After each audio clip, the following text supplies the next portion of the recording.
Hi, I'm Nathan Shively-Sanders, and this is the Definitely Typed Omnibus, Part 3.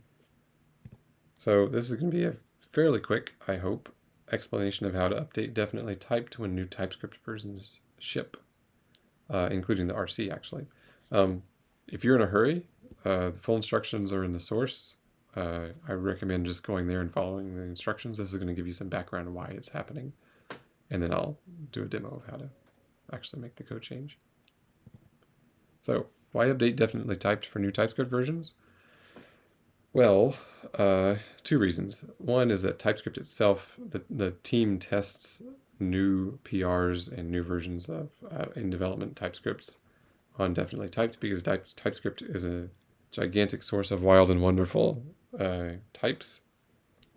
They have some of the most complicated types in the world, like React.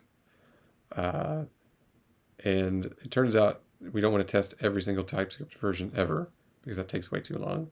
So we only test an 18-month window. So we have something like TypeScript version, and it goes from 4.5 to 5.4. And actually, like as of this morning, or maybe last week, it was supposed to be last week. It was actually this morning. As of this morning, 4.5 is no longer on there because it's outside the 18-month window. And the other reason is that ATA, or automatic type acquisition, relies on tags to install the right version of types.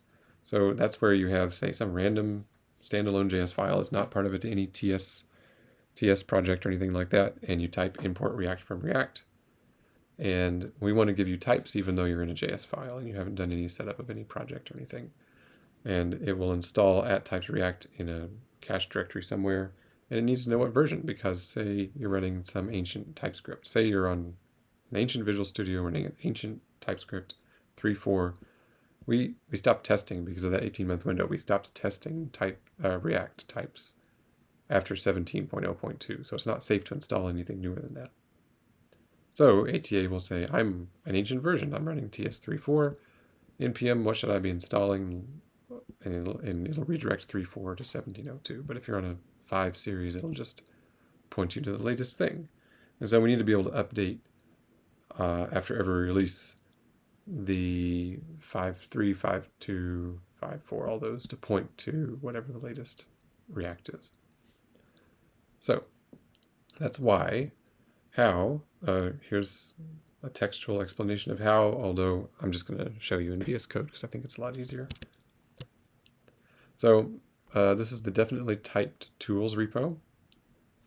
And inside of it, where there's a mono repo, so it's inside the TypeScript versions package source index.ts.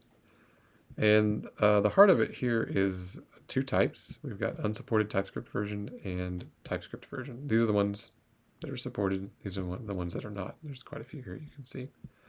Oh, I should say the instructions right here. So again, if you're in a hurry, go read these instructions and stop listening to me talk.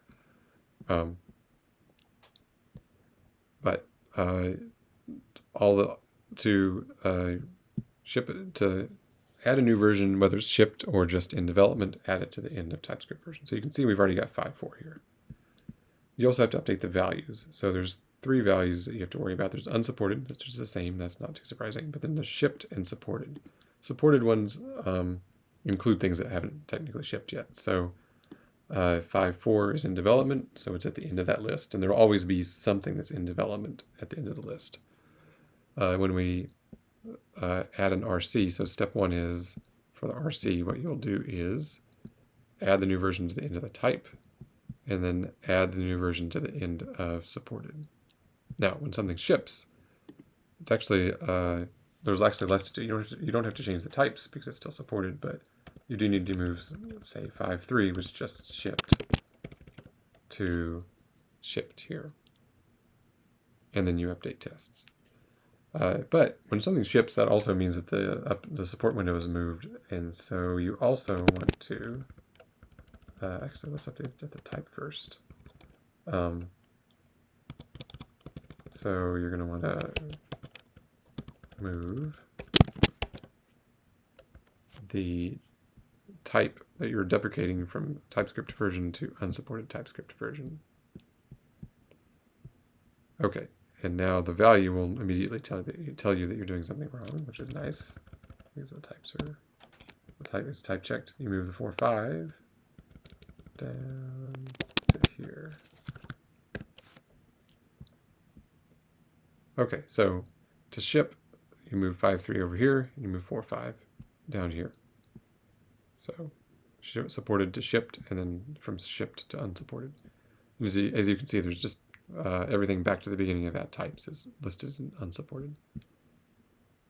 And I believe that's almost it, except you'll want to run PNPM change set and fill out the questions. It's pretty simple.